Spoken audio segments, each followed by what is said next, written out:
Hello everyone, my name is David. Today we are going to take a look at two scary stories.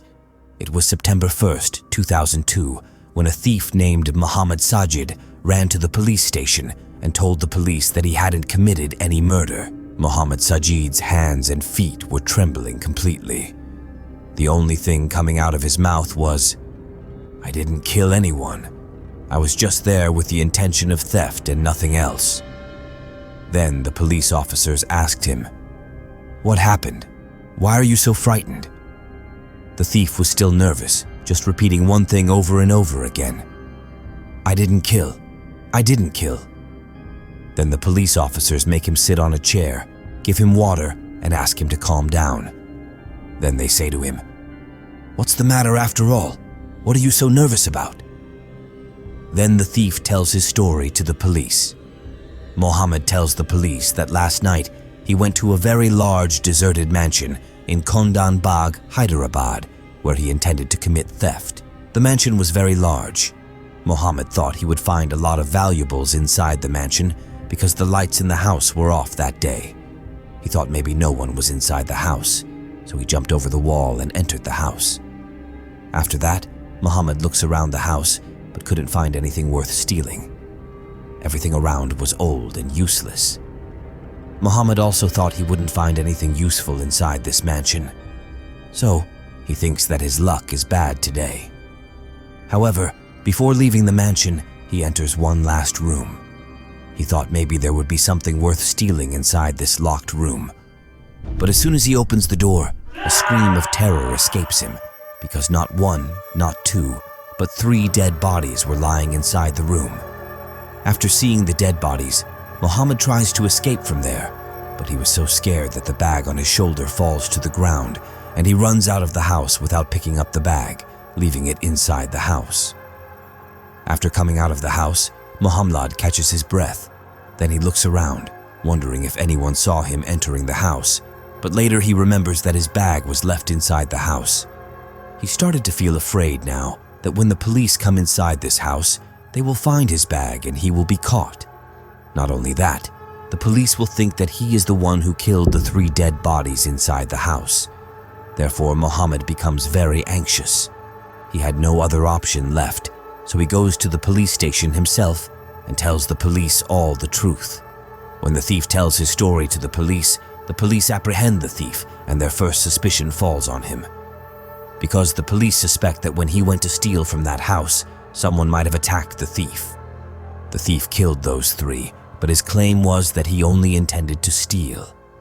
However, inside the house, there were already 3 dead bodies. There is no connection of his with those 3 dead bodies. After that, the police, along with Mohammed, go to the same house that Mohammed had mentioned. And when the police open the room, they too are shocked to see the scene inside the room. Inside the room, there were 3 dead bodies on the bed, and there was a strong odor emanating from them. Afterwards, the police search all the houses. Inside the house, the police found neither any weapons nor anything else.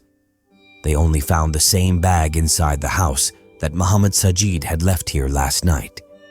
In addition, all the clothes inside the cupboard were scattered, and outside the house, an old car was parked. Then the police take all 3 bodies into custody and send them to the hospital for post-mortem. After that, this news slowly spreads throughout the entire neighborhood. And later, this news is also published in the local newspaper that 3 dead bodies were found inside a house. The police still suspected the thief, that is, Mohammad Sajid. The police thought he came to the police station to save himself because he knew the police would reach him on their own. Because inside the house, only his bag was found, and this evidence was sufficient. The police had been suspecting that Mohammed entered the house with intentions of theft, and these 3 opposed, leading to their murder. But later, Mohammad Sajid was pleading before the police, trembling. He was just saying that he had no hand in these murders, he just came to steal in this house, nothing else. Then the post-mortem report comes from the hospital, and when the police see that report, they are shocked. Because according to the post-mortem report, the deaths of these 3 occurred almost 3 months ago, Not only that, but the last newspaper found in this house was dated June 21st. This means the deaths of these three occurred around that date. And there, the thief, Mohammad Sajid, is proven innocent because he was telling the truth that he didn't commit any murder. Furthermore, when the police thoroughly searched this house, they found books on magic. This means that the people living in this house believed in magic and spirits. Not only that, a bottle of poison was also found inside this house, and the post-mortem report also indicated that the deaths of those three were caused by consuming something poisonous. Now the police needed to know why these three committed suicide. Why? Because after that, people living nearby become anxious. Finding three dead bodies from one house was not a common thing. After that, the police interrogate people living nearby, and what people told the police afterwards made their jaws drop. People around told that they had seen those three individuals wandering outside their house just a few days before. Not just that, some even said that on the night when burglars broke into the house, they saw them wandering both inside the courtyard and outside the house, while the deaths of these three had occurred almost 3 months ago. When people saw them wandering outside the house, the police were astonished to hear this. Finally, the police couldn't understand what was happening. According to the hospital report, all three died 3 months ago, and everyone around this house claims to have seen them outside just a few days ago. The police suspected either the post-mortem report was wrong or people were lying. So the police had another post-mortem report prepared, but it showed the same result again, that these three died nearly 3 months ago. So now, the big question for the police was, who did people see walking around inside the house? Inside the house, there were 3 bodies found, one of which belonged to a woman named Jaya Prada, along with her 2 daughters. Neighbors used to say, whenever it got dark at night, the woman used to take her 2 daughters along, holding a candle in her hand and roam around the house. Not only that, people also said, she used to carry a bottle in her hand, and there was something red inside that bottle. People also said, perhaps that bottle was filled with blood. People also said that the woman's behavior was very strange. She used to stare at people coming and going. Not only that, she never talked to any neighbor. Now the police needed to know, what exactly is the story of that woman? How did she come into this house? Then the police find out that this woman, whose name is Jaya Prada, has not been mentally stable since childhood. However, she was from a very wealthy family. When she grew up, her family thought she should get married, and Jaya Prada's family hid from the groom's family that their daughter is not mentally stable and got her married. After marriage, Jaya Prada came to live with her husband in this Kundanbagh. At first, everything went well, but slowly Jaya Prada's husband found out that his wife's mental condition was not right. After that, arguments started between the two. Meanwhile, they also had 2 children, both daughters. There were often arguments between the husband and wife. Not only that, Jaya Prada also used to do some witchcraft inside the house. After that, Jaya had a big fight with her husband, and her husband left home. Now Jaya lived in such a big house with her 2 daughters. Gradually, the bad habits of the mother started to appear in the daughters too. Now the police knew the whole story of Jaya Prada. But now the big question before the police was why people living nearby were saying that they had seen these 3 wandering around near the house and inside just a day or 2 ago, whereas according to the report, all 3 had died 3 months ago. Not only that, the police got another information that there was no earning member in the house. All 3 members used to stay inside the house, so how did they manage the expenses for their food and other necessities? Not only that, they had also prepaid the electricity bill. Afterwards, the police worked on this case for 3 to 4 months, but they couldn't make any headway. And finally, the police decided to close the case. Friends, now the second story belongs to a boy named Avinash, who is narrating this story. I am 30 years old and I live in Delhi, India. My village is in Bihar, which is a state in India. However, my family migrated to Delhi 80 years ago. Neither I nor my father had ever gone to the village, but 5 years ago, in 2015, when after much effort my wife Rajshri became pregnant, the doctor suggested that we should take her to a clean environment for her good health. We all thought that we wouldn't find a clean environment in our village, so we decided to go to our village in Bihar, but we didn't know that this decision would ruin our lives forever. After a very long journey, we reached the village at night. The village looked very beautiful on that moonlit night. It was so peaceful there. Upon reaching the village, Rajshri had no place for her happiness, but she didn't know that her happiness was only for a few hours. After my mother's death 2 years ago, my father also left the house for the first time. I opened the village house and seated Rajshri and father inside the room. As soon as I returned to the room with the luggage, I saw that father was unconscious on the sofa and his face had turned pale. I couldn't understand what had suddenly happened to him. Rajshri quickly told me to take father to the hospital. The hospital was in a distant city from the village, and I didn't want to leave Rajshri alone in her pregnant condition, but Rajshri wasn't fit for much travel either. Rajshri showed me courage and insisted on going with father. I put father in the car and drove to the hospital.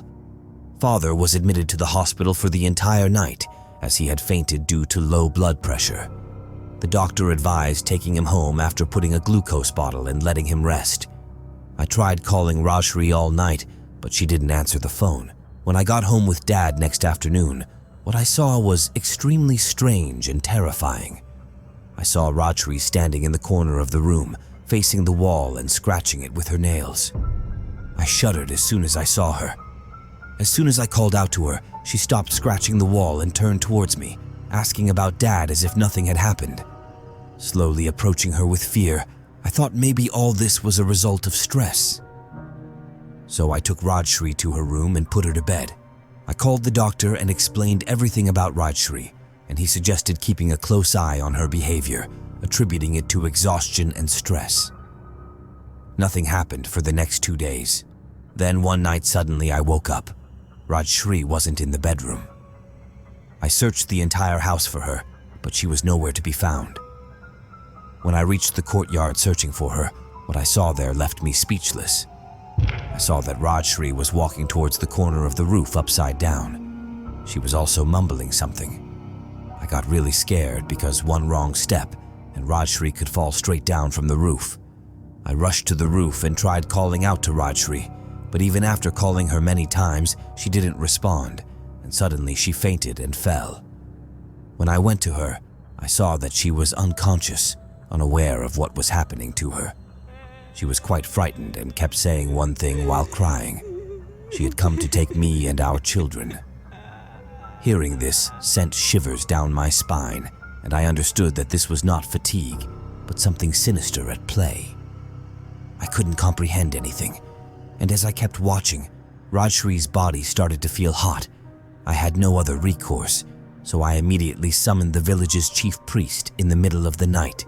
I laid Rajshri on the bed and began to wait for Pandit Ji. Upon his arrival, I escorted him in, but Rajshri wasn't on her bed when we returned to the room. We searched the entire house again to find her, but she was nowhere to be seen. When I returned to the bedroom, my eyes went up to the top of our room's cupboard, and my heart sank. Rajshri was sitting on top of that same cupboard, with her knees to her chest. Pandit Ji was also taken aback at the sight, and he told me to leave the room. I couldn't leave Rajshri alone, but I couldn't ignore Pandit Ji's instructions either. As I turned to leave the room, Rajshri lifted her head. Her eyes were darkened, and she was laughing in a sinister manner. In his hand was also a big knife. Before anyone could do anything, Rajshri started stabbing herself with that knife on her own stomach. While stabbing, she was just laughing. In a few moments, Rajshri fainted and fell down from the wardrobe. Seeing all this, tears started flowing from my eyes. Pandit Ji moved me away from Rajshri and told me to leave there as soon as possible. He explained that about 50 years ago, a boy from this village married a girl from a lower caste. A year after marriage, they were about to have a child, but the boy's family did not approve of it, so they mercilessly killed the girl and the child in her womb. Since then, till today, we never leave any pregnant woman alone in the village. It is said that the shadow of that girl does not let anyone become a mother. Hearing all this, I cried in agony. My life was completely ruined in that 1 week. I still regret every day why I took Rajshri to that village. If I hadn't gone to that village, maybe she would be with me today. So, don't forget to subscribe to our channel if you like this video and our story.